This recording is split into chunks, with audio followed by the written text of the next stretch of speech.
Cineverb. Hello, and welcome to Cineverb, a podcast discussing films in and out of the cinema. My name is Anthony Renteria. And I'm David. And this week on episode 54, we are discussing the 2022 film The Northman, written by Robert Eggers, and I think it's pronounced Sean, and directed by Robert Eggers. And here is the synopsis. Prince Amaleth is on the verge of becoming a man when his father is brutally murdered by his uncle, who kidnaps the boy's mother. 2 decades later, Amaleth is now a Viking who's on a mission to save his mother, kill his uncle, and avenge his father. As always, we will begin with a spoiler-free review, and after our ratings, we will go into a full spoiler discussion. And of course, we will give you plenty of time to pause the podcast when that time comes. All right, so initial impression. So I saw this movie, I think it was like 2 weeks ago. So I'm a little vague on it, but I just wanted to start out because I feel like this year has been an interesting year for movies for me, where almost every movie I've watched, I've left the theater with a great experience, elated, excited, in over the moon. And for some reason, the first watch of this movie, I felt the opposite. I felt very cold, and I was like, oh man, that didn't really impress me, and I wasn't, I didn't feel satisfied. And then over the following days and leading up to now, my enjoyment and excitement for the film has grown immensely. It's become this great thing, and I'm like, damn, was it just my expectations of me going in and maybe not getting what I wanted? So I wanted to ask you, how did your first experience watching it feel like? Oh man, yeah, I think I had more of your typical experience that you're describing, to where when I watched it yesterday, I really liked it. Really gave, I enjoyed it. I got a lot out of it. It's exciting. It's engaging. I loved a lot of aspects about it. It has, in the last 24 hours, the more I thought about it, it has soured a little bit. Really? Okay. For some reason, yeah, just a little bit. But it's still a good film. Nice. But, yeah. I really, I guess you set my expectations a little bit. Yeah. Well, and I guess something that I was reading about is that a lot of people that watch this movie seem to have the wrong expectations about it because of marketing, I guess. Because they marketed the movie as emphasizing the action, and I guess just making it seem like kind of like a Game of Thrones type movie. And then people weren't expecting all the magical spiritual elements of it. But if you've seen The Witch, and know about Robert Eggers, then I feel like your expectations are pretty accurate for what you're going to get. Except he's got a way bigger budget, and he can do. There is a lot more action and stuff like that. So and that is one of the most interesting talking points was. This rarely happens in modern filmmaking. I feel where an indie director like Eggers, he made The Lighthouse and The Witch for sub $5-10 million, and then this is reportedly 70 to 90 million. That's a huge, insane jump. Normally that only happens when you're attached to an IP, like a Marvel film or whatever other comic book film, and. Right. I mean, it's kind of depressing because I feel this movie didn't, I don't think in any world this movie would have made that money back. Even, that's a good question. Yeah. Is it, I haven't looked at the numbers, but I wonder how much it has earned back so far. I think it was after the first weekend, it was only 12 million, which is a huge negative. I think it might barely, it might not even recoup its original budget, which sucks. But I did one of the other interesting things that comes from that is because I think that's what soured my expectations is I haven't seen The Witch, but I really loved the Lighthouse and how manic it got, and I was hoping this would get with that mania in this Viking age. And I think it does capture the mania within the rage element, but I don't feel like the whole narrative becomes like untethered in a way that the lighthouse kind of just like went off the rails. And I think that Yeah. was just like that's my own viewer problem. And I think that's why my immediate impression was negative. And that's so funny that, this film does have elements where it does go off the rails in rage, anger, and within the fantasy elements that you brought up. And it's just so ironic that's what people are complaining about, and that's what I think that's why my impression was so negative the first time. So did you feel like the film had like a perfect balance of you know, the actual mythology period accuracy and then the fantasy elements? Or do you or do you think you Yeah. would rather one over the other? Oh, personally, I would rather I mean, this is just my personal like aesthetics and everything, but like I would have rather if this had just been like a smaller budget movie and it would have been more like The Witch, where Hmm. it's like focused on a very like a small group of people. Let's say just like a small Viking family or something, and like just focus on that, and like I don't know, because that's what I like of the like Robert Eggers is like his first two movies are very focused, on Yeah. these just two people in the lighthouse, and just focuses on them and really gets into the psychological and the supernatural stuff. But yeah, this movie, the budget added action. It's basically like if Robert Eggers directed a Game of Thrones episode. It's pretty much Yeah. like that. And that's Yeah. that's a good summary of how the movie feels to me. Um, That's interesting. Yeah. And I do so feel like, uh, but- and we'll get into it more into the spoilers, but just to like dig into the narrative a little bit, I am seeing what you're saying as one of the negatives that I have for this film, which is like I love the emotion that is at the core of the film, like the whole revenge story, and it does some interesting things with it that we'll discuss in the spoilers, but I never really felt tied to the lead character, and yeah, that was very confusing for me because in any revenge film you immediately sympathize with yeah, the protagonist, like in John Wick you're like, yeah, kill them all, or like Kill Bill, or uh-huh. or Drive, or the list goes on. And for some reason in this movie, like I don't know if it was like a writing problem, like maybe they didn't give enough for Amleth to do. We never really like.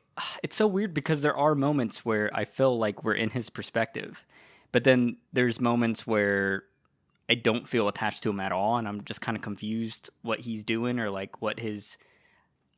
I don't know. Did you feel any of that from like the narrative? Like, I feel like the main problem related to that to me was like that the whole, at least to me, I wonder if this is purposeful, even though I know the director said it wasn't, but like that the whole culture is just like portrayed as this such a miserable, like pointlessly violent, like just deplorable just culture all around, like just their living conditions just suck, like their day-to-day mhm. life looks absolutely miserable. Yeah, They're like have constantly pillaging new villages and killing their rivals and then them getting revenge, like all that, just like it all just makes it seem very just like just dark and just pointless. yeah, But also they're all completely bought into that culture. So yeah, even the main character. So it's kind of like you're just like it makes you feel disconnected from them because it's a very alien culture. Um, mm. and yeah, maybe if there had been more, I don't know, moments of the main character as a child or something, or maybe Oh just yeah, like moments of yeah, him outside of his culture, yeah, uh, just by or himself. I don't or know. or us seeing him become consumed by it. Like, I mean, we do get like an early He moment of does. him, Yeah. yeah, but I yeah, like I loved. I mean, this is in the trailer when he's in his little boat and he's screaming like, "I'll avenge you, mother! I'll kill you, Fiona!" Yeah. Like that. That was like Yeah. awesome. I love that so much. But like, I wish we would have got more of that. Like maybe seeing him survive as a child, because I mean, just to How did he? Yeah, like yeah, like because that would how have been interesting to see.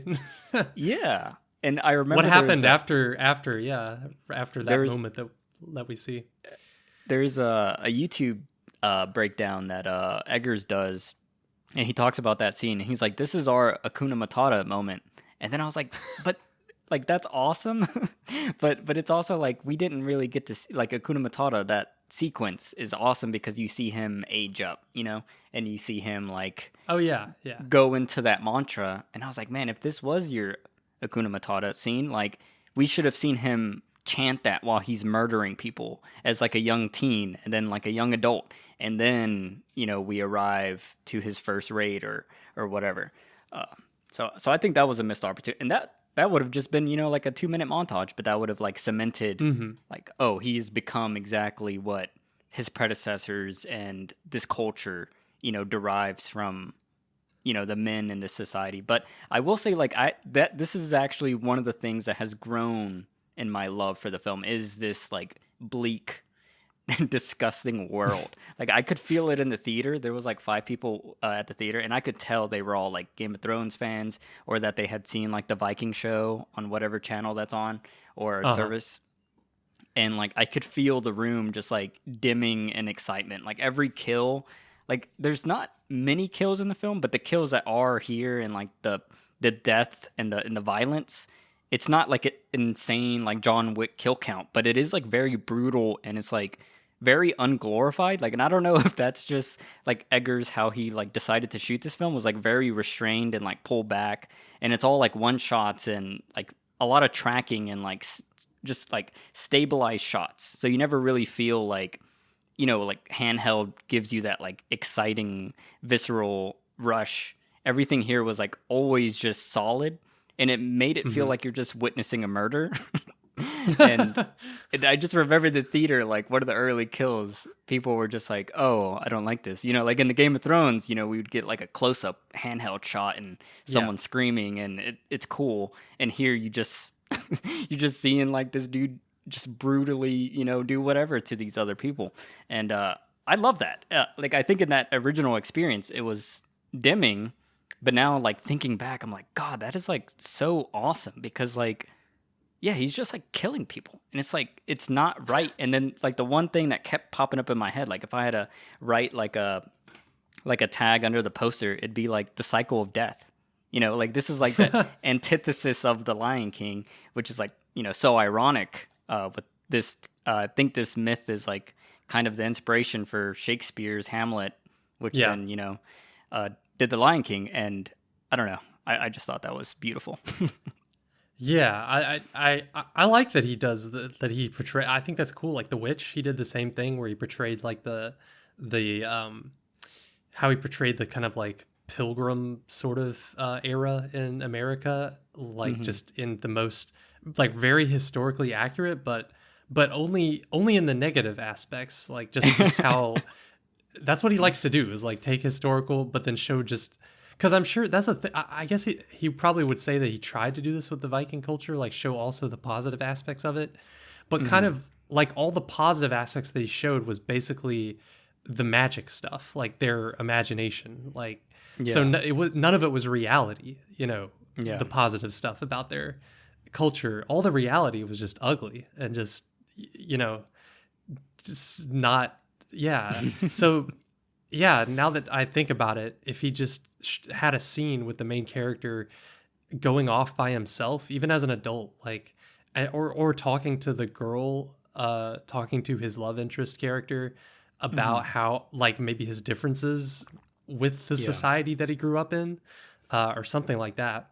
Or like, like a typical revenge movie, the bad thing happens to them, they go off and they're doing something totally unrelated because they're in denial, and then they get the call to action to go do the revenge. So like he didn't have to be a horrible, brutal warrior, immediately when we first see him. He could have been doing something totally unrelated, like something peaceful. I feel like that creates more of a good, like a catharsis, because you get to see the person doing something normal and they sort of like are not wanting to do it, but like they know it's their duty to whatever, seek revenge, and so they do it, and they become violent even though they're not naturally violent people. But in this movie, he's just a savage. He's just a savage killer, like John Wick. Like I haven't seen those movies in a while, but he's at least always shows like, him I don't want to being kill a normal y'all. Yeah, like it shows him being a normal guy first, in his house with his dog, and just whatever. So, and he's Yeah. retired. That's the cliche, is the retired killer, gets whatever called back into it. But I don't know. do agree. We should have seen. I wouldn't say peaceful, but I would say we should have seen him turn into the Savage. But I will say, oh my god, I actually loved how, and I guess we can dig into this more into the spoilers, but I do love how the film kind of sets him up as this raging machine. And there's moments in the film where I was thinking like he could just take everyone out. And like that got me like excited. Sometimes I'm like, you don't even know who you're talking to, dude. Like you have not seen what this man has done to human beings, and you're like throwing a log on him or something. But we'll get into that, into the spoilers. I guess to wrap this up, like what did you, is there any like technical stuff that you want to mention before the spoilers? I mean, all the cinematography was like excellent, and the music I feel like added a lot to it. Oh my god, yeah. I love the drums, man. Like there was like this like weird, brutal like yeah, very tribal, yeah. And then I mean, obviously all the all the trippy visuals were great. And then the set design, like you could tell, obviously, because the bigger budget, like they put all this work into building these villages, and I read that because of the COVID delays, the sets kind of sat out in the weather for a while, so it made it look even more realistic, that it had actually been there, so that was cool. So all of those aspects were great. I don't want to be too negative off the bat, so I was there for all the witchy shit. That's what Robert Eggers is really good at, and that's what I really loved about his first movie. And seeing his first movie was just, I love that he gets into that stuff.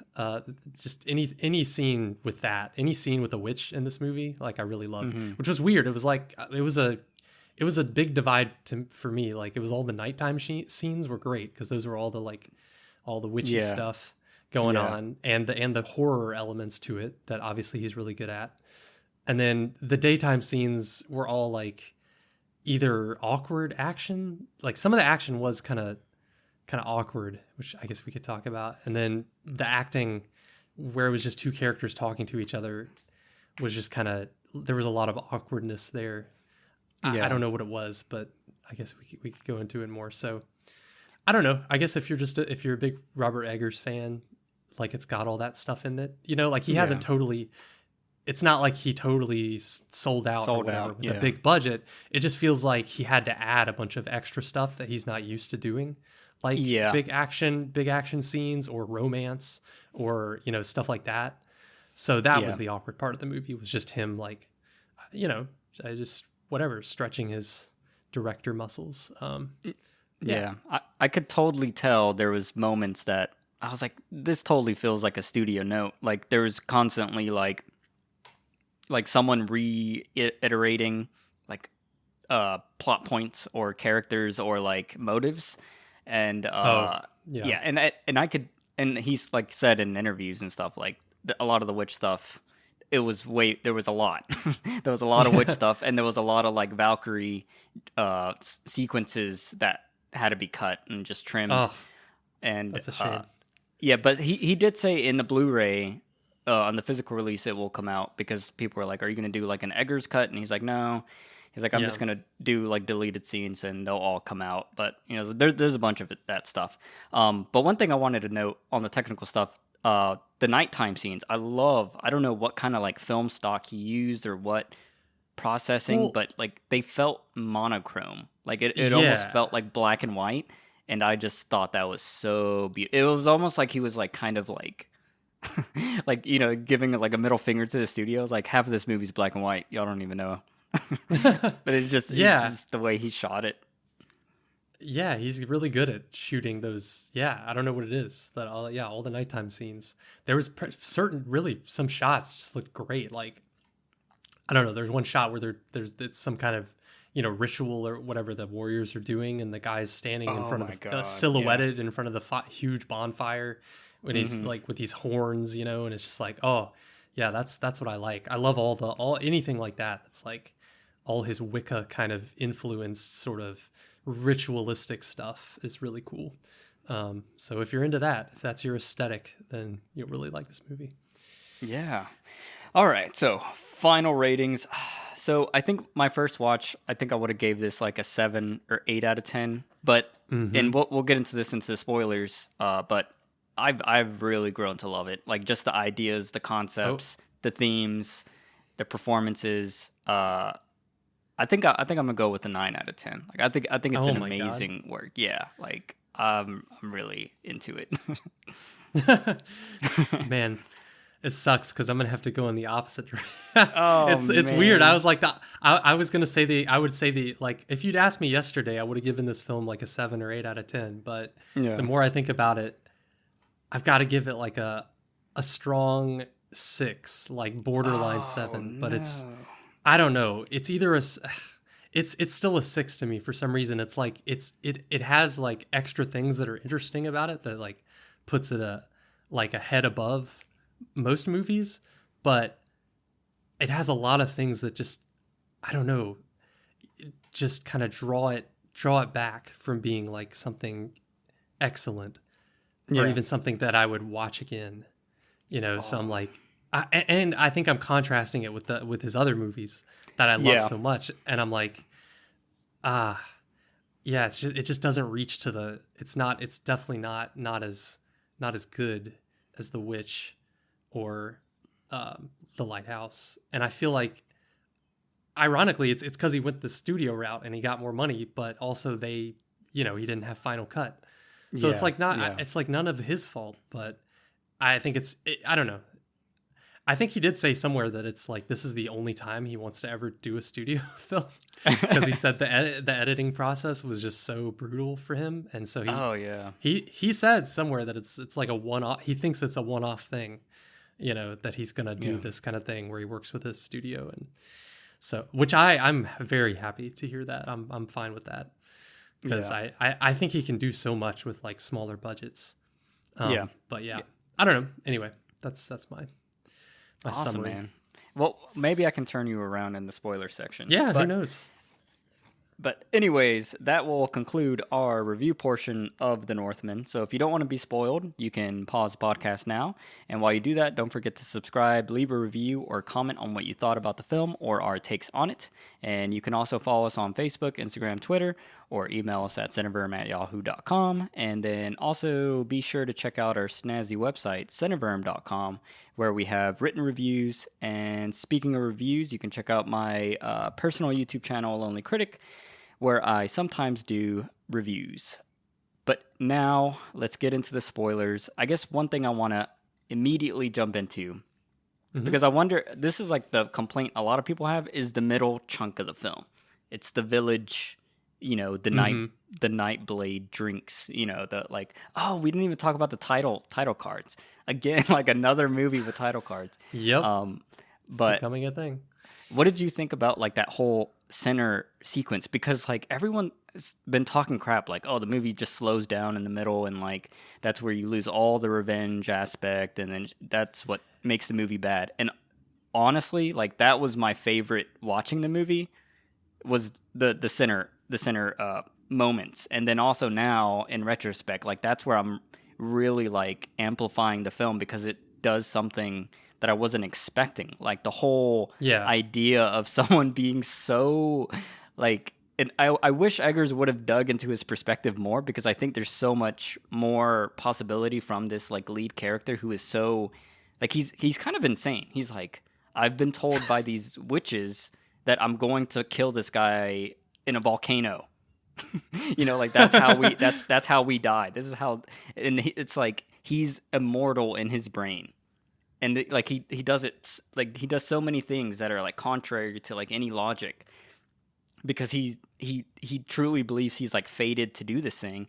And then I'm just thinking, like, in a way that's kind of like a self-prophesizing kind of thing. Yeah. And then like it makes sense within their culture, because he announces it, and then everyone's like, oh shit, he was told by a witch, so like that is true, and then like if we kill him, we're gonna be cursed. So it's like almost like you can kind of earth anything into existence in this kind of culture of just mythology and their religion and all their spirits and stuff. And I just found that so fascinating. And I don't know. I wanted to ask you, like, what did you think about that whole? I think that title card was something like the Nightblade. Like when he gets the Nightblade and he begins his like terror on this village of people. Yeah, I liked it. I don't know why people thought I didn't really get why people thought that was boring or whatever. Because I was all you have to have some build up, like in the revenge story. Like he has to plan and like do things slowly, and he did. I thought it was cool. Like like he had to slowly make the guy's life miserable. Like he did things slowly, and that was fun. Like this is part of like the horror element, and they thought it was like they thought it was supernatural. And they had started doing all their safeguards, and I love that they had their witch doing stuff, and he had to stop their witch from doing from doing a ritual. I don't know. I thought the middle part of the movie was really strong. I feel like the last part was weaker than the middle part. Really, like the conclusion was a little weaker than the middle. But and you have the great, like you alluded to, like the twist kind of to the whole revenge thing right there in the middle, or maybe at the end of the middle. This scene with his mom that's like, oh my god, kind of changes perspectives. So and I wish they had done. I wish they had done more with that. Really, because it kind of happens, but then he's just like, I'm gonna do it anyway. Like, he's too far gone at that point to let anything stop him. But I love the idea of that. Like, I think, like we had a few seconds of him like being like, what the fuck? Like my whole life. And I think that's why if you would have had your Hakuna Matata montage, you would have experienced him as a kid, teenager, young adult.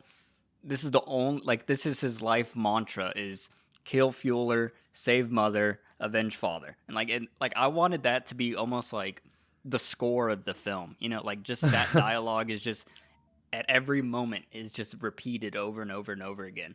And then that would have made that moment so awesome if he would have been like, I'm here to avenge you, mother. I think he says it, but like, it would have had like such a huge impact. And then for her to just be like, your dad's a piece of shit, everyone's a piece of shit, I'm getting raped, this is the culture. Like, and I just love her speech. I love her performance, like how she gives it.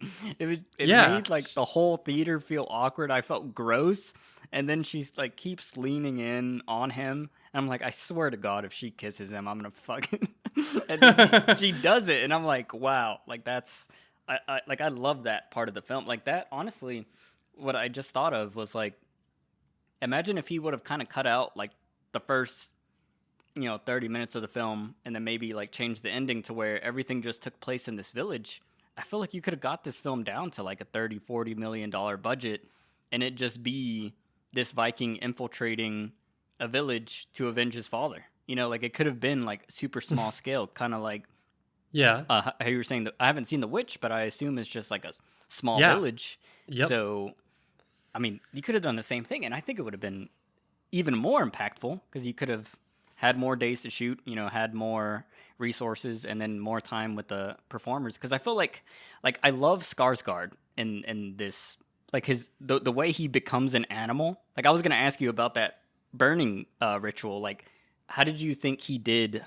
Like, how did you think he did like embodying an animal? Like, Did you feel anything from that? Like, I liked, I liked the one scene, the scene that I think I really from the shot that I really liked around the fire, like that looks really great. And then it just like zooms in on him slowly, and it's just like him screaming, just like that animalistic, scream, and it just holds on him for a bit. That was really good. That's what I remember the most when you mentioned that. Is like, he had fun. And just during fight scenes, he's just like growling, and it was cool. Yeah, I like that. Yeah, but then, I don't know that aspect of the movie. But then maybe that's what people don't like, is that then it kind of slows down, and then once he does get into the village, it's like he kind of loses that. Yeah, and then I don't know. Yeah. I feel that. And like throwing the romance kind of thing into it also sort of muddies that up, because it's like he doesn't seem like, I don't know, like that would be on his mind at that point in time. Like he's totally super focused, and yeah. I don't know. But then he had to fulfill the prophecy, and then but then there's a lot that they could have done with her character too, because I felt like she was, I was confused about, there was a part of the ritual he does with his dad as a kid, where it's something about like a woman will try to do whatever. What I got from it was like, oh, a woman is going to try to like distract you or whatever, but you can't get in. And so I was thinking, okay, that's going to be the, Anya Taylor-Joy character.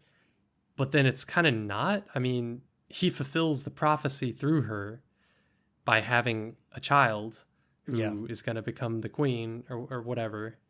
Mm-hmm. And I don't know. I one weakness of the movie was because of all the magical scenes, because there were like 4 different witches throughout the movie, like 4 or 5 that tell him different things. It did get it kind of muddied, like what was supposed to happen or what was good and what was bad. And like, I don't know what you thought about that, but got a little confusing. Yeah, I do feel, there was definitely like a writing problem with that whole arc of Anya's character, like, because it was interesting. Like, I think all the scenes that are here work, but there's like something missing. Like maybe it's an interstitial moment, or just like digging her more into his psyche, or vice versa. And I feel like, like there's something amiss there. And then also like what you're saying with the witches and stuff, like they're kind of almost just like there in the background. Even when like Bjork showed up or whatever, I thought she was going to be like a presence that kept, like almost hounding, or like almost like a nightmare, like I wish there was more of a presence of the, like almost like a reiteration, not like repeating, but of a, almost like you're descending more and more down into a hole. Because I feel like that's, I thought it was going to be like Willem Dafoe's character. Like they could have just kept him, even though he's dead. He could have been a spirit guide of some kind that just stayed with him and would appear randomly. That would have been fun, like kind of like a trickster spirit that just keeps appearing to him to tell him new things, or like, that would have been cool. Because I think that is the one thing that I think that is the true expectation I came into this movie, is a descent into insanity. And I think the Lighthouse did that for me. I don't know about The Witch because I haven't seen it, but the Lighthouse, like similar. I thought that was Edgar Singh, is just like a descent into madness. I mean, like Ari Aster does the same thing, like Hereditary, Midsommar. It just feels like a gradual decline. And this movie had that weird, like it started with, the kid stuff, and then like all that death, and then the middle part. It would have been cool if, like, even like with the romance stuff, for instance, like showing that at some point, like, he's too much of a monster even to do that. Like, that would have been cool. Like, to where maybe he does something that like really actually scares, the Anya character, Olga. But they don't really do anything with that. So it would have been cool to see that. Like he's just turned into a monster because of revenge. Yeah. What I think I would have done, because like the central theme is like revenge. So like I think it would have been cool if you had one female character, which is Nicole Kidman's mother, being like, revenge is stupid. You're just playing into the same cycle that your father created, and you're a monster. Making our protagonist the villain, and then him going back to Anya, and then her being like, no, they rape and pillage. These same people have raped and pillaged villages, and like I've been tortured, I've been abused. Like almost like I don't know. I think it would have been cool to have 2 people equally want revenge, and then maybe when Anya's character becomes pregnant, it's like, all right, we can leave now. Like we have a purpose for existing outside of just enacting revenge, and like we can have a life. And then that whole final scene on the boat happens. Yeah. But like, I almost thought, I really thought they were going to do that. Like I was like, I kept holding my breath thinking, okay, they're going to do something like, like this is just, they're just going to leave and that's going to be the end of the movie. Like he's just going to accept that revenge is stupid and he's just going to, he's just gonna leave and that's gonna be it. I thought they were gonna do something really ballsy like that, but no, he's gotta do the revenge. But see, like, and like that's the ideas of the movie that I love. Like, I like the idea of a revenge story, and then, like, there's an alternate. Like, if you were to just flip the characters around, like this King guy is a protagonist. Like, if you were to believe what Nicole Kidman says about him, is like he literally saved her because her God, what's his name? I forgot. The ex-king. Yeah, the ex-king Ethan Hawke. Ethan Hawke, was like a piece of shit or whatever, and he literally just got her and, took her to be a queen or whatever by force.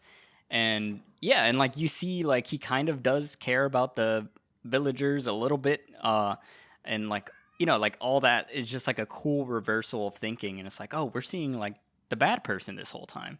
But I don't think they like leaned in it hard enough. No, they didn't commit to it. Yeah. Yeah. Which maybe is just the studio or something. I don't know. Yeah. But yeah, I do. God, it's just the pacing that. Well, it's like the order of events. Like I feel like Anya didn't have to be on that boat. He didn't have to swim off a boat. Like that could have all happened, in the village. Like I wish it would have just like cascaded into like mania, because then he like goes to the village again. And then, like, he has that altercation. That was really awkward. Yeah. Yeah. Honestly, that was super awkward because, he just shows up on a hillside and it's just like, all right, fight me. Like, it isn't anything smart. It's not even during the nighttime, which doesn't make any sense because he already knows that his sword only works during the nighttime. And that was a really awkward scene. Yeah. And the fighting in that scene was really awkward because it was a typical, like, a bunch of guys running at him, but only one of them attacks him at once. And there were several moments where he took time to be like down on the ground, distracted, like beating a person. Mm-hmm. And I'm just like, a guy, they could easily kill him right now. Like they could easily kill him now. So it really, that whole scene took me out of it. And it didn't make sense why he wouldn't do something smarter or come at night. Mm-hmm. I don't know. Yeah. So that was a real letdown. And then they just surround him, and I'm like, okay, they would definitely kill him. I mean, why not kill him at this point? Doesn't make any sense. They could just murder him, and then they take him in the barn, and they just leave him in the barn with his weapon. And I'm like, okay, come on now, like that's stupid. Just to go to the funeral, I guess was the only reason that they left. And then of course he's going to be gone when they come back, and. Yeah. So on the hill, I like the screaming, like announcement, like I am Amleth and like I have come to, fucking kill you and shit. And I killed your son. I have his heart. That's why they don't kill him, because he gives them the wrong heart, I think. And then he's like, I know where the heart is. And then like, I guess for the ritual, they wanted his heart. So like, but like the film doesn't really establish what's so weird. Is like the film doesn't really establish any of the like historical, like we don't actually get anything explained about the rituals or like why people do what they do. Like we just kind of see it. I found that kind of like weird, because like I think I would be like fascinated to understand, why or what's going on. And I think you could have written that in a way that it's not just, exposition dump, but like in that scene in particular, it's like why, like you're saying, like why did they keep him alive? And I think it was just because they wanted the son's heart, which I don't even think they ever find or get. So no, that's true. Yeah, they don't. Oh God. And they do the funeral anyway, so I don't know.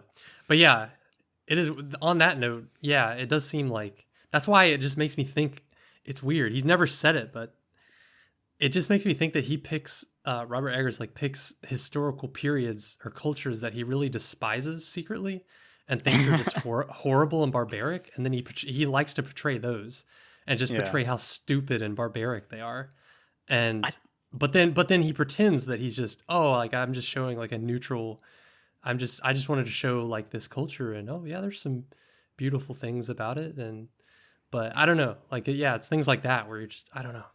Seems he doesn't really care to explain those things. He just dives into it, and And it seems like a lot of the budget and the research just went into like set design and, you know, Yeah. the weapons and costume and stuff, but not really, it didn't really come into the plot or anything. Like you said, like the Yeah. audience doesn't really learn anything about the Yeah. rituals or culture.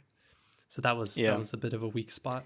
Because even like the rituals and stuff, like I thought maybe it'd be, because like that's one of my favorite things about Midsommar. Like it doesn't explain any of the rituals Oh, really, but they yeah. happen so slowly that you as a Yeah. viewer begin to understand, and you see characters like connect the dots and Yes. stuff. And that's what I was hoping from this, like when we started seeing, you know, the death ritual. But then it's like really cut up and it's like sped up, and then it's just like people are dying, and I'm like, wait, what's going on? And like, wait, did they cut a horse's head off at some point? So like I'm Oh wondering if God. there And was. when they, just little touches. Okay, this is like a random little thing, but like in the funeral scene, they show that singer girl like a few Yeah. times, and she seems like an important part of the community. Like she seems like a specific person that is good at Yeah. singing, and so she does all the rituals, and then they just kill her as part of that ritual. And it just like that just seems like such an obvious, like if you were trying to portray an evil culture, just like an evil society, that's what Yeah. that's how you would portray it. It Oh kind of my reminded me god. of like the Mel Gibson movie Apocalypto, where it's like set Oh in my god. like Yeah. the Mayan culture, Mhm. Mhm. um or the Aztecs. I don't know which one, but you know, one of those. Yeah. And yeah, like it portrays it in all its like bloody Mhm. glory, but like it doesn't. I'm trying to remember, but I don't think the main character is from the Aztecs. It's kind of like it's two different. I think the main character is from a Yeah. different culture that's like more peaceful and whatever, and then he gets dragged into the Aztec culture. He's like a slave or whatever. But yeah, Yeah. that would have been. Hey, what if the main character had been from like a neighboring culture that wasn't quite as barbaric, and the dad had been killed by that neighboring culture, and then he had to become part of that culture in order to seek revenge. Ah, That yeah, would have yeah, been yeah. that would have been cool. You Yeah, that know, would if have they been. hadn't have taken the Hamlet source material so literally, like they could have done a story like that. But Yeah. Oh man. And I really like Apocalypto. Like a lot of people like yeah, me talk too. smack about that movie, but No, like that's a really good movie. Yeah. and I love how that movie is just to the point, you know, it's like it's just a simple revenge, and then it's all in like that native tongue, which I don't think anyone like really speaks. And that's one thing Hmm. like I remember in an interview Eggers was like the one thing I hate was like I wished it was in like the old Nordic language or whatever of the time. He And said that. I yeah, and I Yeah. think it was like some old Slavic or something. I forgot what language he said. Hmm.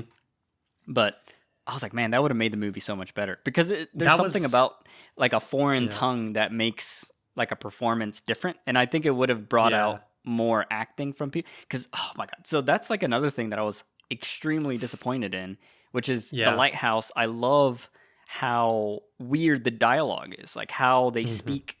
Made no sense to me, but that was a source of enjoyment. Like the long monologues, Yes. and this movie felt like a normal Hollywood movie about Yep. Vikings, but I never felt like any of the dialogue was authentic. Even though like it was translated in English, it seems like something I would see in Game of Thrones or, Yeah. you know, whatever fantasy show. And I thought that was like, did you find that odd? Because like even like in Yes. the Lord of the Rings, they have a specific manner of speaking that grounded me, and this didn't at all. Yeah, I felt the same thing because like The Witch also is very like the language is a huge part of that movie. Like all of them, and I remember that I was so impressed by that because like obviously Robert Eggers like really researched it and made sure that their dialect and their like every line in that movie is yeah, it's like kind of weird how they're speaking Hmm. and you Yeah, don't understand everything that they're saying, but it yeah, makes it so authentic and puts you into that world. But yeah. It feels like you're watching a this foreign film in a like yeah, awesome way. Yeah, yeah, but this definitely they did not focus on that at all because characters yeah, have different accents. Like yeah. Like like that. you know, there's one character has a Scottish accent, and then another character has like a sort of British accent. Anya Taylor-Joy sounds like she's doing a Russian accent. Uh, Yeah, like yeah, it was that definitely they just told them to do whatever on that. Man, do you think that was Eggers like screwing up, or you think that was maybe he just gave up after not being allowed to do the Slavic thing, and he's like, well, there's no point to do anything anyway. So Maybe. God, Yeah. that's so depressing. And maybe because it's such like we don't have as much texts, like we don't actually know how they talked, so maybe he just decided not to even try like he did with the other movies that were set in like time periods where we know how they talked. We have like way more text, so maybe it was just that. I mean, it was just Yeah. the time period was impossible for him to for him to dive into that and get it like accurate without, I guess, But unless, like you said, like unless they went the full like just they're all speaking a foreign language like Slavic, like a language that yeah. doesn't exist anymore or whatever. But Oh man.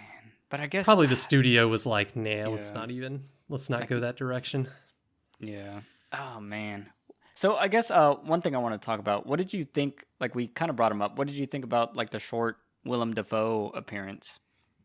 Oh yeah, he was good, but when he was there, he's always a pleasure to see. But but but he was very underused. Yeah, Yeah. it was like, oh man, he's only going to be in the beginning, and then yeah, like briefly, and then the scene he was in was that's one of my another one like kind of weak scene was the father and son ritual that they do was really, I don't know, like a lot of it was just kind of funny, like it was hard not to laugh at, but I feel like that wasn't really the emotion they were going for. Yeah. But it was just funny, like it was so silly that I was like, oh, this is just really silly, like Yeah. I they're was waiting they're for that to get like really intense. Like it didn't get yeah, as intense. Like honestly, that little fire animal chant thing was probably the most intense more thing in the movie. And I was yeah. expecting like, when they're taking shrooms, like I was expecting full blown, Oh yeah, that horror too. town. Oh yeah, what did you think about that? Like that was one of my favorite scenes too. Is when Anya, I guess puts like mushrooms and Uh-huh. stuff in everyone's stew. What did Yeah, you that what was did you fun. think about that? That was fun. And Yeah, it was kind of surprisingly scary, like for not showing anything. There was, I don't know, like just showing that one guy just freaking out more and oh more. yeah, And maybe it was that with the combination of the music, but it was yeah, actually more scary than it should have been. So that was cool. They did a lot. I feel like that's what he's really good at. Is like for The Witch, for instance, it's all about what you don't see. It's all uh, everything is just implied or like really quick or just a sound that you hear. And so he's really good at that. And I think it yeah, like shows and like that scene and then the weird whatever he does with those bodies that he posts on the side of the building.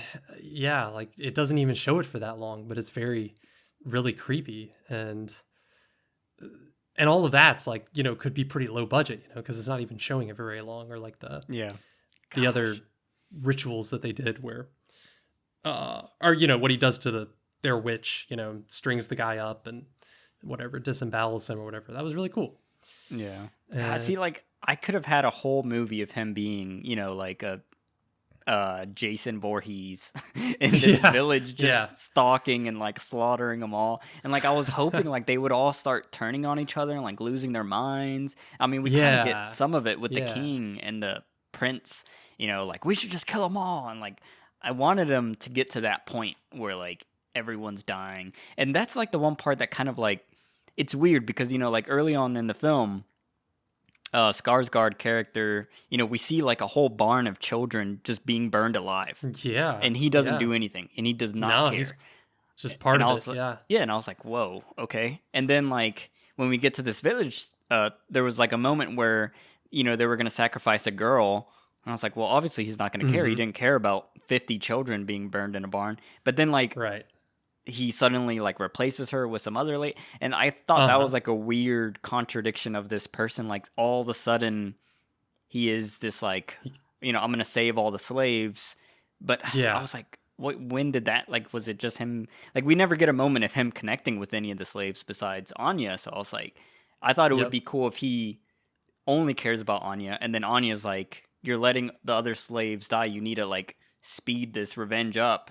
and then maybe that could have been a tension point where he's like, no, I have to wait till the volcano erupts because that's my fate.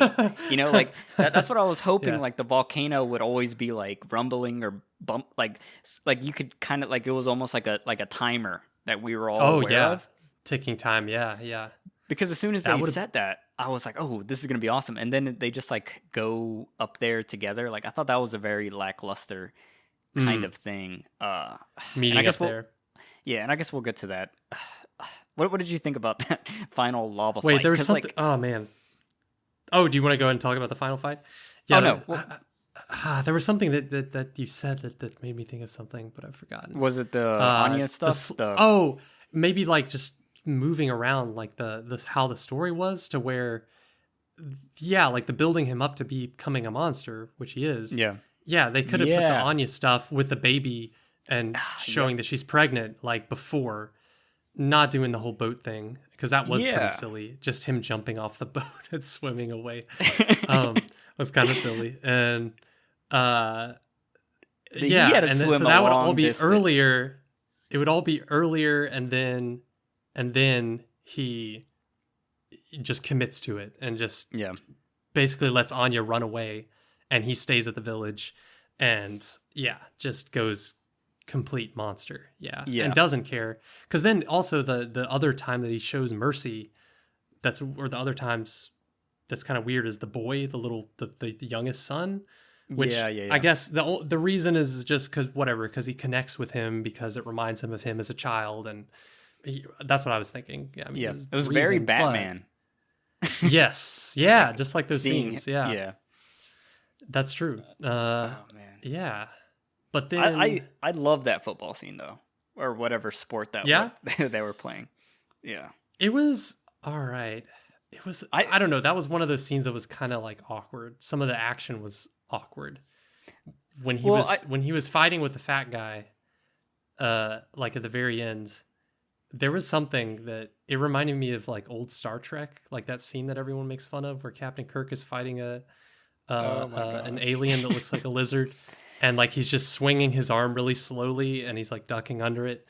Like there was a couple of moves where I was like, you could just clearly see just that he was just swinging his arm real slow so that it wouldn't actually hit him. And it's like, oh man.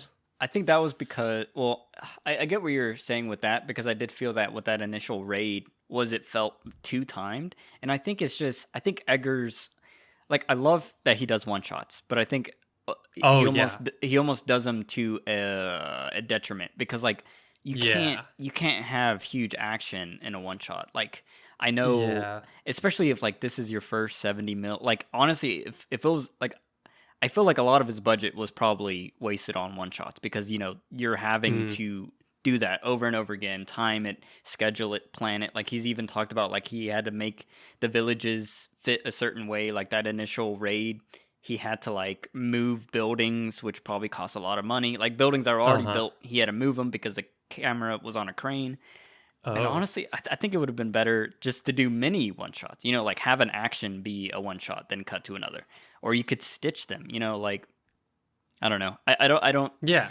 I think if the purpose is to be like, you're supposed to feel like you're in it, then I don't see a problem with stitching, even though like, some people are like, well, that's not a real one shot, but it's like, you have a budget, like, and if you can simulate the same thing with no one noticing, like if you watch 1917, like, you can hardly tell, besides like a few moments that are obvious, that it's it's stitched together, or like Birdman, same thing.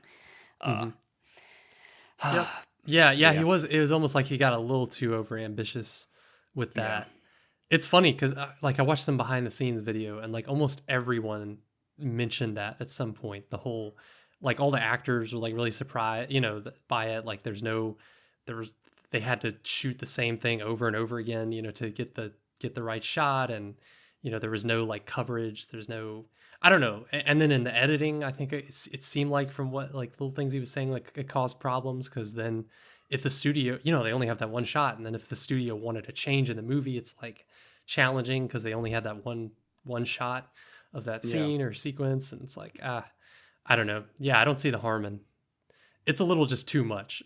I don't know. Too much for not enough payoff. Yeah. Yeah, and I think that's probably one of the hugest things to the choreography, because like you can't you can't do a fight, Yeah. you can't do a cool fight scene when your Right. actor's already exhausted. Like then it becomes, Yes. it could become dangerous or whatever. Oh man, but Yeah, that's I true. guess to go into the volcano fight, what did you think Hmm. Oh, I about that? really like that. Like I like that. That was a good.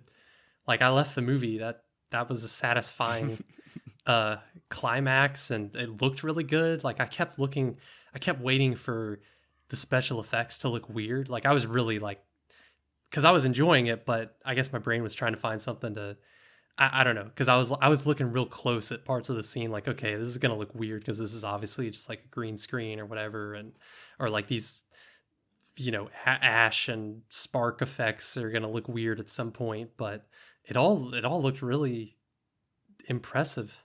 I don't know, Yeah, like it looked really good, and it never looked weird or fake to me for that whole scene. So good job yeah. on the climax. Yeah, I wonder how they did all that like lava stuff. Cause I was I don't like, know. I was excited at first. I was like, hell yeah, we're gonna get a fight on a volcano, and then it looked good and it looked real. But then I was like, I don't know why like I almost wanted it to be almost like a little more fantastical. Like I remember like in the Hmm. Lord of the Rings when they go to drop the ring, like it feels super grand, like it feels like, Hmm. oh shit, like this is huge. And this just felt like you were at the bottom of the It was volcano. very For some reason I focused. imagined Yeah. you'd be at the top, like there's a Oh. hole, and then I mean volcanoes aren't really like that, but for some reason in my mind I wanted it to be like this hardcore like rock metal image of, you know uh, yeah. and I like mean, I think it felt like that to me. I don't know. It did feel pretty hardcore, but I I see think what you're saying. It was like really zoomed in. It was like yeah. you didn't really get the scale of it. You know, it's just like, That's okay, yeah. there's these two guys having this fight. Yeah. Because there was I don't know. so many scenes, like there was like some and some of the most beautiful shots were like these huge landscapes. And like Yeah. when they were like traveling to the village or like transporting, and I was like, "Oh, whoa, that's all." Like I thought we were going to have like at least a huge wide establishing shot of them two standing, and it's all red Mm-hmm. behind them, and then like smoke, and they would be silhouettes. Kind of like how you were talking about the silhouettes with uh during that Yeah. fire Yeah. Ritual. animal animal ritual thing. And I was like, because like as soon as they entered the volcano, it was like medium shots, like from the chest up. And then I Yep. was like really confused, and then like it's obvious that they were like nude, but we never really like I could never like see their genitals. Not that I No. wanted Yeah. to see their genitals, but I was like, if you're gonna make it a point that they're nude, like I think that would actually add a lot if if I could actually I see everything. I read something about that today where he actually wanted to do that, Hmm. but it's just I think it was the studio thing. Like they were like, nah, we're not. Wow. It would limit the rating too much to But where. But it's like they're it's already R. So I don't know. I mean, I guess that yeah. would have that maybe in some countries that would have thrown it over to a higher rating, but. Or I don't know. It was something like that that studio said, or like it would alienate some viewers or whatever. So Oh my god. he wanted to do that. He wanted to go full authentic. Yeah, Yeah. but Cuz that's what I was excited for. Like I wanted just complete like this is absolutely ridiculous. But also like this is the most like toxic masculine way to go out dying by having flaccid wieners and then swords, like yeah, yeah, it would add to oh my that theme. Yeah, yeah. Just look at these men just being ridiculous. Yeah, that's true. Yeah, it would have added and the animalistic aspect to it. Yeah. gosh, man. Oh Oh, man. But I also feel overall, that scene was pretty badass. It was yeah. pretty I cool. I I did feel like it was a little too short too. Like even like their fight, I don't know. I felt kind of like fresh, and it's weird because I do this in my writing where like I damage a character before their moment, and like Oh, previous to the scene, he kills his mom. And, yep. and I just love in the film, he's like, I would never hurt a woman. And then, like, literally the next scene, he kills his own mother. And Yeah, then yeah. the kid jumps on his back and is just stabbing him like a demon. And I'm like, oh my God. And then he kills that kid. And then I'm like, Yep. he's not. This is not even a fair fight. Like I actually felt robbed of a fair fight, because like the whole movie's building him up as this like Titan warrior.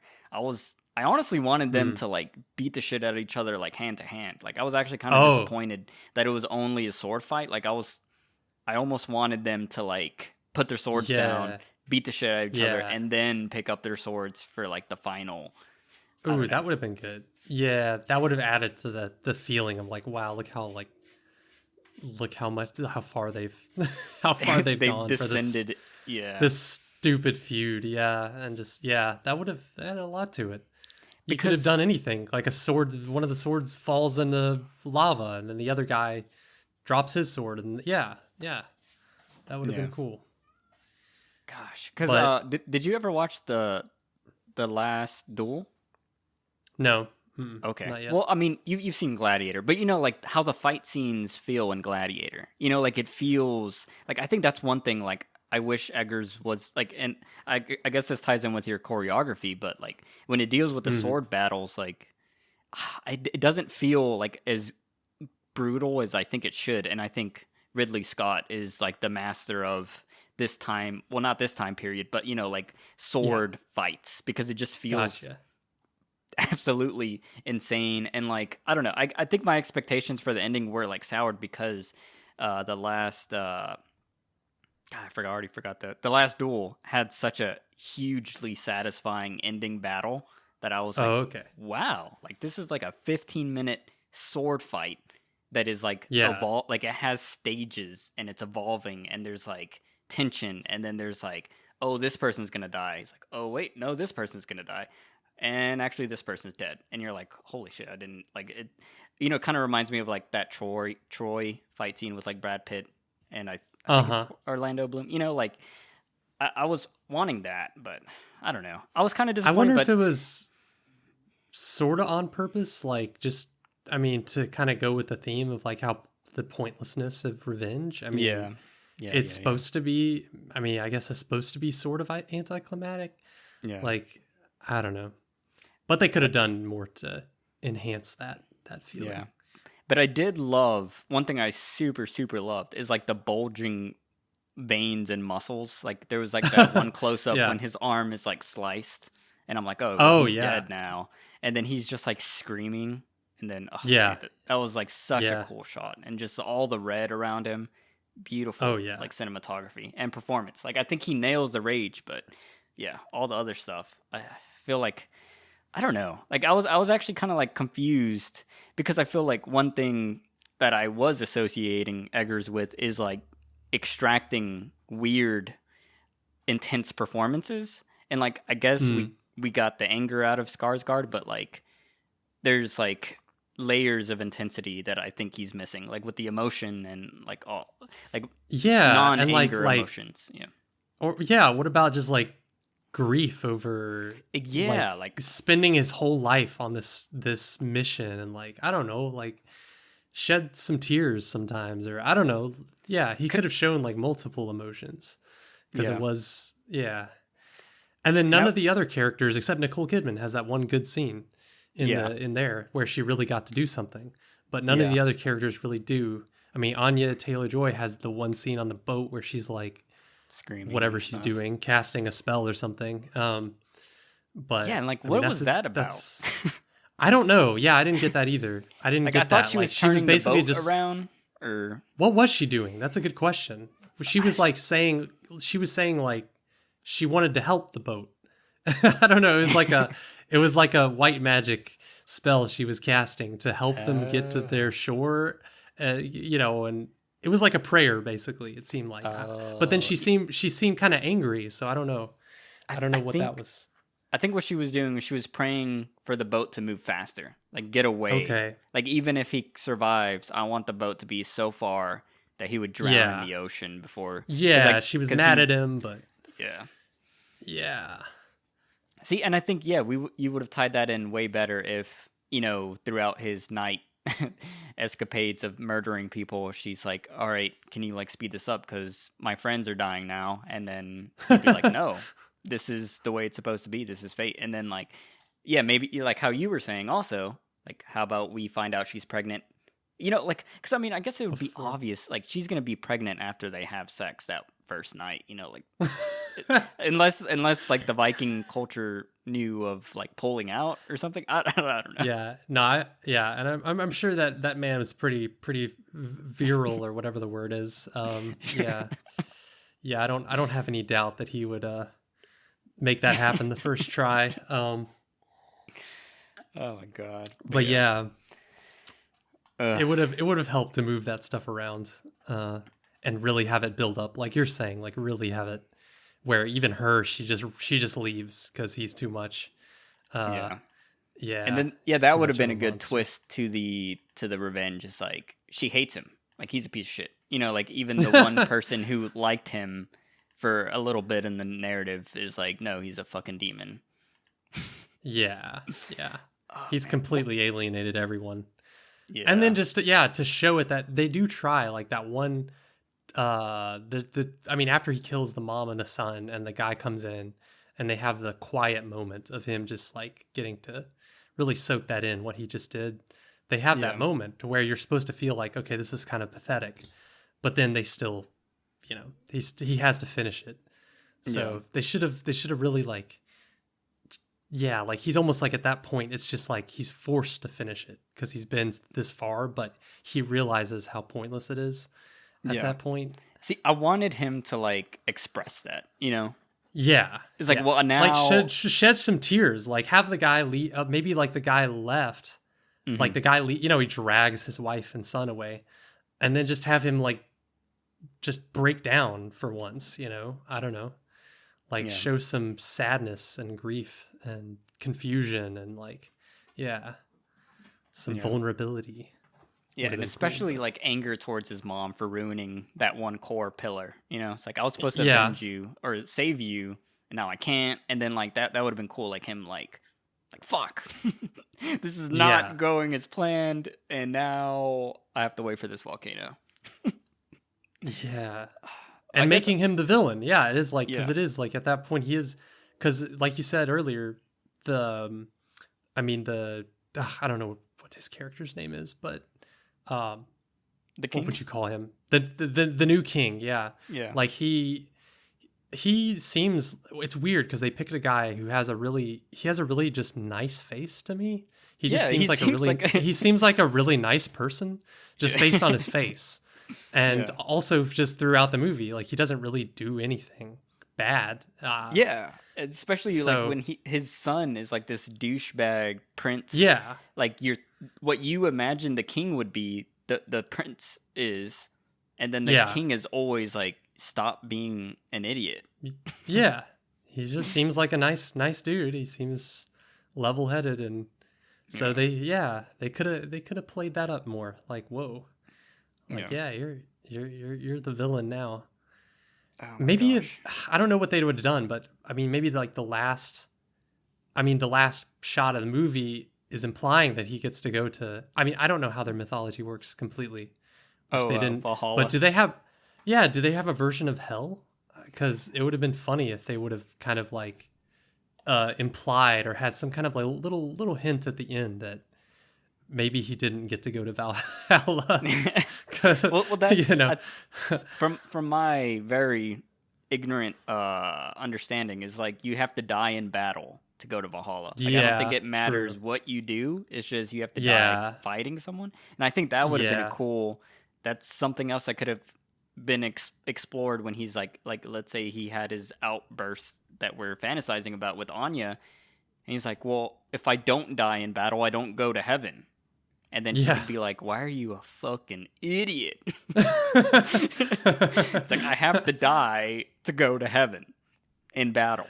Or it just would have been fun if they could somehow, this would take a lot of like thinking, but like somehow have made it so that you have some kind of satisfying fight, but he actually doesn't die in battle. Like he dies from the, like, what if, an infection. What if he had killed the guy, but then, I don't know, been killed by some, like killed by the sun or something, or some random person, just, he didn't even see him. They just sneak up on him and kill him. Oh my God. Yeah. to just add a really like pathetic ending to it after he's accomplished his revenge mission, I to mean just have something that would at the tie end that's in just with like the lighthouse with what was it, Pattinson on the rocks being eaten by yeah birds. Oh, that would have been yeah cool. Him being eaten by crows. Like we see the final shot of the yeah. Valhalla, and then we cut to reality, and his body's just Oh, being eaten by crows, like both of their you're bodies, right. Oh and it's man. just nature taking care of our, weird fantasies and ideologies and religions and stuff that, you know, Oh, that would have been good. humanity. Yeah. Oh, that's so cool. I do love the They slight, the light dig. I don't know if you noticed it, but where they were talking about the Christians coming, and they were like, yeah. they believe in some guy nailed to a cross or something. Yeah, yeah. And he's like, that's not my God. Oh, Yeah. and it just it's funny them thinking that, I don't know if it was that they were thinking that the whatever was doing this was like the Christian God, Yeah. doing these horrible dark things. Yeah, that is funny. Gosh, one other random thought I want to note on before we wrap up is like I would love to see a scene, like how he has the bodies dismembered and they look kind of like a horse or whatever, like that Mm-hmm. first night. I think it would be so cool to see a scene of like how much work actually goes into like doing that, because you got to imagine like he has to cut the pieces, he would have to like nail them, and like him staring at it Yeah. like, all right, this Oh yeah. looks too this looks too dirty. Let me clean it up. Let me take the blood off. Mm-hmm. I don't know. I just Each have always individual thought, piece getting it just right. Yeah. yeah. Yep. Oh my gosh. Okay. Was Oh, there? I was gonna ask you about, like, I mean, in the twist scene with Nicole Mhm. Kidman. I mean, why exactly does she kiss him? Because that didn't. I was really like, when that happened, I was fine with the whole scene, but then when that happened, I was just like, this doesn't make sense. Like, this feels weird to me. Like, in a not like, it doesn't make sense. Why? Well, so her whole thing is she's like breaking him down by saying your Yeah. dad's a piece of shit, and if you do this, you're gonna be just like your dad, who's a piece of shit. And then she's using the fact that if he kills the king, he becomes the king, and then she's saying, I She's will become mocking your him. wife. No, like I will have to become your queen. And she Oh, say like, do you want that? And then he's all confused and like, what the hell is going on? And then she starts kissing him almost to like further disgust him. And then when he gets all disgusted and pushes her back, that's when she starts like laughing maniacally. It's like, you haven't even thought this through, that by killing gotcha. him, you would have to stay with me, your mother, or you would have to kill me and find a new, like, I don't know what Hmm. their like culture, or what Maybe the that. like royal Yeah. thing is, like what happens when you know Maybe that it, it it's was something like that that wasn't fully explained, but yeah, it's but I like think you that's have what to. she's why she did it, to like kind of gross him out, and it's also Yeah. to like show like that's what your dad kind of did to me, like he just picked Uh me huh. off and used me, uh and then it makes me want to rewatch the beginning of the movie, because there was that like short scene with Ethan Hawke and her, and she was like begging him not to do something. I guess it was the ritual with the kid or something. Oh, yeah, like because she said he was too young or Yeah. something like that. But then okay, back to that scene, like why doesn't he show? He kind of just lets it happen for an extended moment, and then it pushes her off. I don't know. To me, it was like weird. It was like he kind of liked it or something, or it was Yeah. like, I don't know. Some part of him didn't was not disgusted by that, and that was kind of weird. And the only other thing earlier in the movie that even hinted at anything like that was like when he rushes into her room when she's getting dressed, and it's like, Oh, yeah, and yeah. whatever, and it's like a big thing. So it's kind of like they Yeah. were trying to create some kind of like Oedipal thing going on there, but I don't know. They didn't do anything else with it, so I don't know. Yeah. Yeah. I mean, yeah. It's a weird, yeah.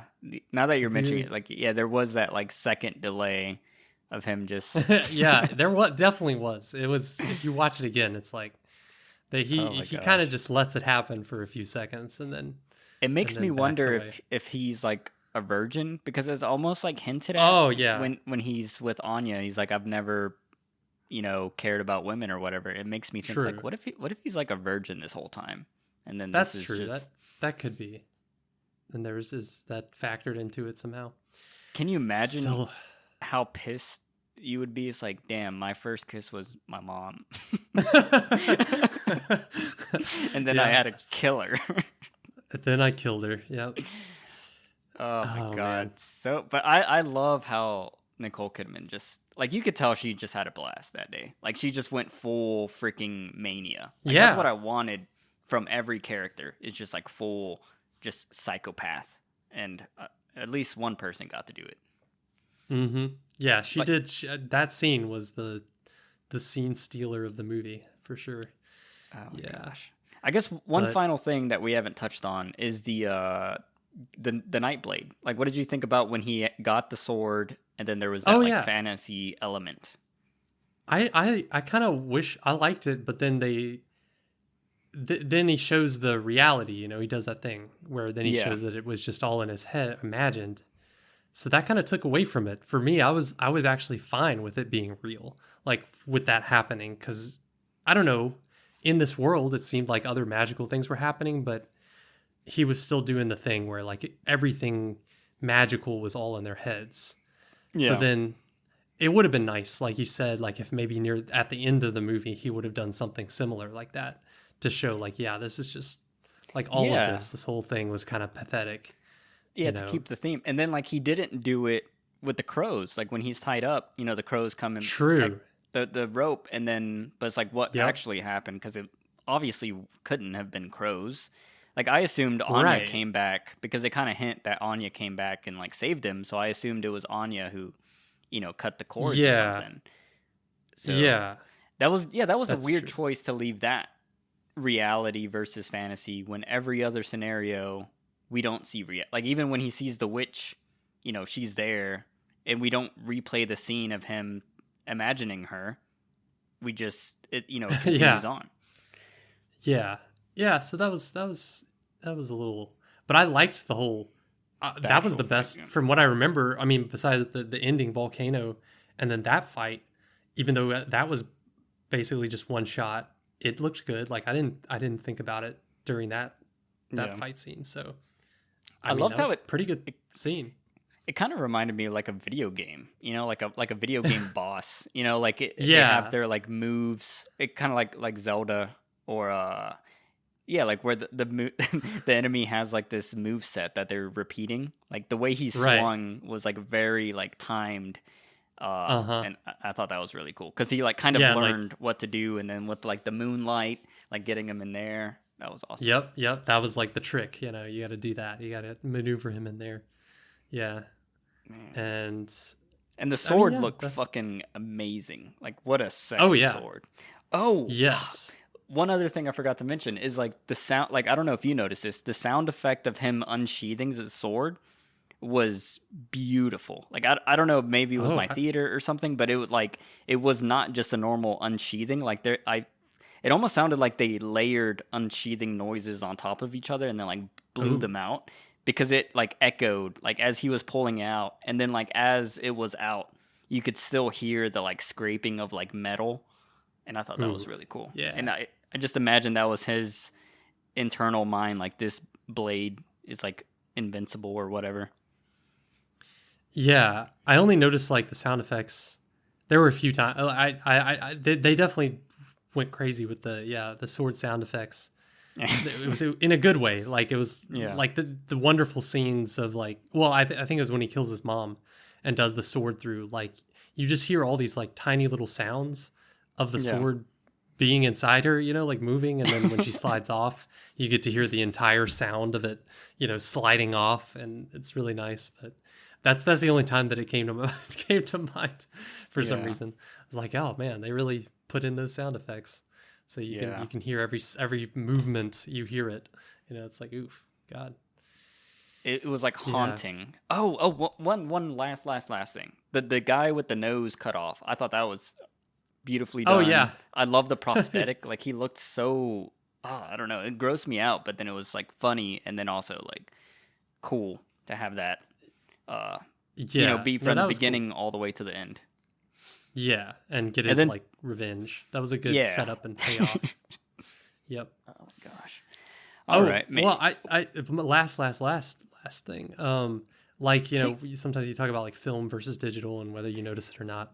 Like, yes, yeah, I thought I was convinced that this movie was shot in digital when I was watching really, it, because yeah, some of it just looked weird. Like, it didn't look there. Especially there's the that really drew me out of it was like when the chapter starts where it goes forward 20 years and all of a sudden it's this adult self, and there's a shot of just like next to a river, hmm and it zooms in, and then like the Viking boat is going past on the river, and for some reason that shot looked so fake to me. Like there was something so weirdly fake where I could just picture the crew behind the camera, and I just like the boat going past. It was such a movie. I don't know what it was about that whole thing where they were on the river in the boat that looked so fake to me. But then I learned that they shot the whole movie on film. So I yeah. was like, that doesn't make any sense. I have no accurate detector of that. Like, I don't know. Something, maybe it was the way they set up shots, or I don't know. Yeah. But some of Do you, them do you looked think it really was like weird. too perfect? Like the timing was too perfect, or the movements were too smooth, or something? Maybe, I don't know. There's something weird about it. And then there were a few other scenes, mainly where there was like scenes where there were a bunch of extras in the background. Where that was another thing. I was like, maybe Robert Eggers is not used to directing a bunch of extras, and that's hmm like that's like a skill, I guess, or like something that Oh yeah, it you would have to have to be. learn.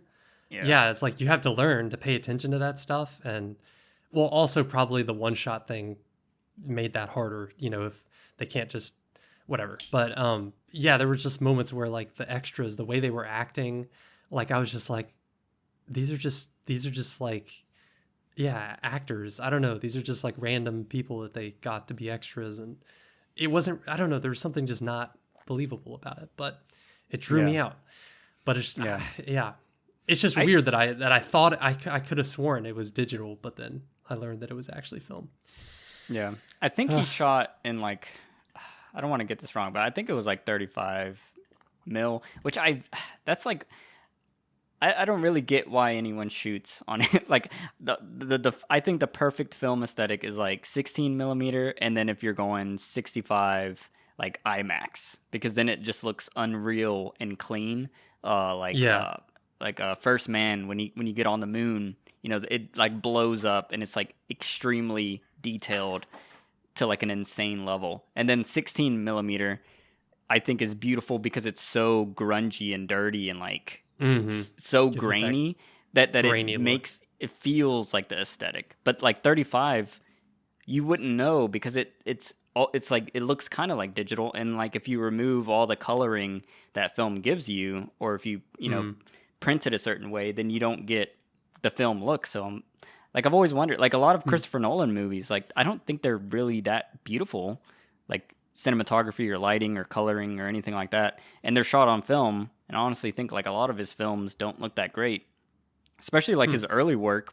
I do like his more modern stuff with Van Hoytma, the cinematographer. I think he does a good job. But yeah, like I get what you're saying there. Yeah, it was Like confusing. I was like, and the first time I watched this, also, well, like I mean I've only seen it once, but like I do remember like not noticing they were all one shots, and then also being kind mm. of bored by the visuals. And I think it was like there was almost like a overabundance of one shots. Like we Oh didn't get yeah, enough breaks from it to make it actually feel, meaningful. Like because like normally in a movie, a one shot happens and you become impressed.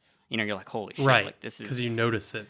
yeah. And then this film, like I never really was impressed with any of them until like after the movie, and then I'm like, like technically, like, oh yeah, that's super impressive. And it makes me wonder, like, I mean, we already talked about it, but yeah, like I feel like it was almost a detriment because, like, what was the point of that one shot emotionally for that boat scene? Like, it was Hmm. cool, like introduction, but like, what are we actually getting from the narrative from that? Like that you could have just had that cool establishing shot of the trees, another shot with the boat in the boat or on the boat, and it would have give you the same effect. Yeah, I don't Yeah, know. and they do. I was really impressed with the first battle or whatever. Like, Oh, the first raid, yeah. yeah, that really stuck out as like, okay, yeah, this is super impressive for doing these one shots. Like, just getting all these people to do what they need to do, and the timing and everything, and the climbing over the wall, climbing over the wall and then getting to the other side and then through the village. Like that was like a necessary one shot. Yeah. That made a lot of sense. I do wish that they would have added more like people for him to take out, because he only like takes out like 3 people, and then I was like, yeah, I wish maybe that's just they were trying to not go too crazy with the choreography or something. I don't know. Yeah, that's true. I don't know. Oh man, but yeah. Did you have any other final things before we? Because I think I got everything else. I don't think so. Just I'm looking forward to the next. I think you were the one that told me that he's working on a Nosferatu remake with Willem Dafoe as Nosferatu, and then Anya is going to be in it too. But I don't know that he did a recent interview on like a podcast, and the guy asked him about it, and he was like, "Yeah, I don't know if that's going to happen anymore." So I honestly fear, like how you were saying, he's going to be restrained to small budgets. Like I feel like this might actually be like a negative impact on his career. Like I don't like you mentioned, he doesn't want to work with studios. Like I don't think studios are going to want to work with him, because like it didn't make any money. It was very expensive. And then like, I don't know, like the movie is loved. Like I love the movie, but I don't think it's like that level of love that allows you a second chance. Like it's not like a cult kind of classic thing. I don't know. But I think that's fine. Like I think it's good, because I don't know. I just always think of David Lynch. Like it would have been completely different if Dune had been some huge success, and then he gotten a bunch of big budget, or he'd done Return of the Jedi, like he was, they wanted him to do, and wow, like I don't know, like but it's just it was better for him. Like mean, his career is great after that, because he refocuses on like what he's really good at, which I feel like Robert Eggers is like, all the things that he's really good at are great for like small budget movies. Yeah. So, but I think this has thrown the Nosferatu thing in limbo, because I don't think it was going to be a huge budget, but I think it was going to be like 30-40 million or something. I've never seen the original, so I don't know what really happens in it, but gotcha. I guess the prosthetics or something were going to be expensive for Dafoe and whatever Victorian. I don't know. No, I think that he was going to place it in America or something. I don't know. Yeah, well, part of it happens. Yeah, he comes to America, but like I can't even imagine what would be that big budget about that movie, besides if you were going to do some epic like voyage across the ocean scene. Yeah. But even that, like you could do. I feel like all of that you could do with a small budget. Yeah. Because it's especially, I don't know what style he would do it in, but the original, it's like a silent movie, very minimalist, like, German expressionism kind of look. And that would be really cool for him to make a modern version of that. But yeah, if he could go like hardcore, brutal, German expressionism, I watched, what was it, Joel Cohen? I think it was one of the Coens that did the Macbeth movie. I don't know if you saw that, but the set design is immaculate. And I'm like, God, that would be so cool. That movie was only like a couple $1 million. And I was like, well, there you go. Okay. Why don't we just get every Shakespeare movie in this with these set designers just to see the sets? Yeah. Okay. Now that you said that, if that movie was only a few million, then he could definitely make a Nosferatu on a small budget. Yeah. I just fear he would be like, well, that's not period authentic on a stage. It has to be a real building. I don't know. Like, I wonder if that is going to be like kind of a limiter for him, is his like historical desire for accuracy. Like, I love it because he's like the only one doing it, but it's just film. That is expensive. Yeah. Yeah. It just makes everything else expensive. And he needs to find a way to tie it into the emotional crux of the narrative. And I think that would allow him some more freedom. But like, just with this film, like he didn't really tie it as well as I think someone could have. Like I think even in The Lighthouse, it was tied better. like the aesthetic was a character in the film, you know, like using props and using the settings were here. Even the village, like it was awesome that it was like period authentic, but like there was not that much interaction warranting that, you know, like no one would know and the film wasn't telling you. So I don't know. Yeah, that's what I was thinking. Like most of the sets and stuff, like I was like, yeah, it would have been fine if a lot of it was just very like did it really have to be that deep? I saw, you know, videos behind the scenes of them making all each individual, you know, all the columns that all had really intricate carvings in them, and you know, all that kind of stuff. It's like, I don't know, not all of that was super necessary. Or like another comparison is like the Green Knight. Like how much was the budget for the Green Knight? Oh my God, it's 15 million? Very similar, but yet it did a lot with a way smaller budget. Yeah. And I think we even mentioned that, like how like this feels grand, and I mean, granted it was a lot of like just them running through woods, but like that added to it, and that was probably all free.